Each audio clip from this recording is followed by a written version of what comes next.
BRS MLA Kaushik Reddy MLA Arikapudi Gandhi మధ్య వివాదం తారాస్థాయికి చేరింది. సవాళ్లు ప్రతి సవాళ్లతో మొదలైన వివాదం దాడుల వరకు వెళ్ళింది. కౌశిక్ రెడ్డి ఇంటికి వెళ్లిన అరికపుడి గాంధీని అరెస్ట్ చేశారు పోలీసులు. ఆయన్ను నార్సింగ్ పోలీస్ స్టేషన్కు తరలించారు. గాంధీతో పాటు 4 కార్పొరేటర్లను అరెస్ట్ చేశారు పోలీసులు. కౌశిక్ రెడ్డి ఇంటిపై దాడి చేసినందుకు కేసు నమోదు చేశారు. కౌశిక్ రెడ్డి ఇంటి దగ్గరకు అరికపుడి గాంధీ వెళ్లడంతో పరిస్థితి ఉద్రిక్తంగా మారింది. కౌశిక్ రెడ్డి ఇంట్లోకి వెళ్లకుండా అరికపుడి గాంధీని అడ్డుకున్నారు పోలీసులు. ఈ క్రమంలో పోలీసులు కాంగ్రెస్ శ్రేణుల మధ్య వాగ్వాదం జరిగింది.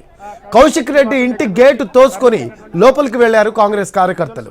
దీంతో బీఆర్ఎస్ కాంగ్రెస్ కార్యకర్తల మధ్య ఘర్షణ జరిగింది. కుర్చీలతో కొట్టుకున్నారు. కౌశిక్ రెడ్డి ఇంటిపై దాడి చేశారు కాంగ్రెస్ కార్యకర్తలు. రాళ్లు విసిరారు. ఈ దాడిలో కౌశిక్ రెడ్డి ఇంటి అద్దాలు ధ్వంసమయ్యాయి. పూల కుండీలు పగిలిపోయాయి. టమాటాలు కోడిగుడ్లతో కూడా దాడి చేసుకున్నారు. అయితే కౌశిక్ రెడ్డి ఇంట్లోకి అనుమతించకపోవడంతో ఇంటి బయటే బైఠాయించారు అరికపుడి గాంధీ. తన ఇంటికి వస్తానన్న కౌశిక్ రెడ్డికి దమ్ము ధైర్యం ఉంటే ఇంటి బయటకు రావాలని సవాల్ చేశారు అరికపుడి. అయితే నీ ఇంటికి వచ్చా చూసుకుందాం రా అంటూ ఛాలెంజ్ చేశారు ఆయన. అరికపుడి గాంధీ తీరుపై తీవ్ర స్థాయిలో మండిపడ్డారు కౌశిక్ రెడ్డి. వెంట రౌడీ షీటర్లను తెచ్చుకున్నారని ఫైర్ అయ్యారు ఆయన. ఈ చర్యకు ఖచ్చితంగా ప్రతి చర్య ఉంటుందని హెచ్చరించారు కౌశిక్ రెడ్డి. పోలీసులు సర్ది చెప్పేందుకు ప్రయత్నించిన ఇరు వర్గాలు శాంతించలేదు.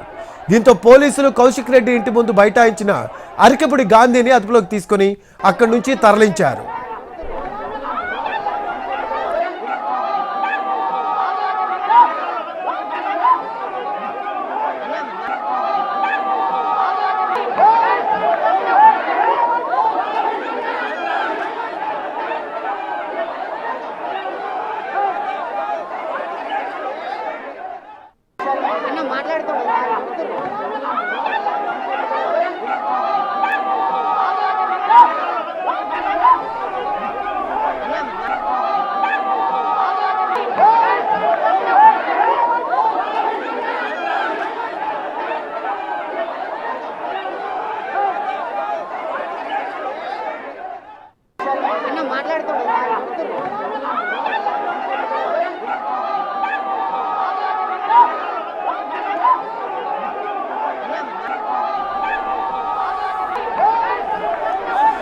ఎమ్మెల్యే కౌశిక్ రెడ్డి ఇంటిపై దాడిని ఖండించారు మాజీ మంత్రి హరీష్ రావు.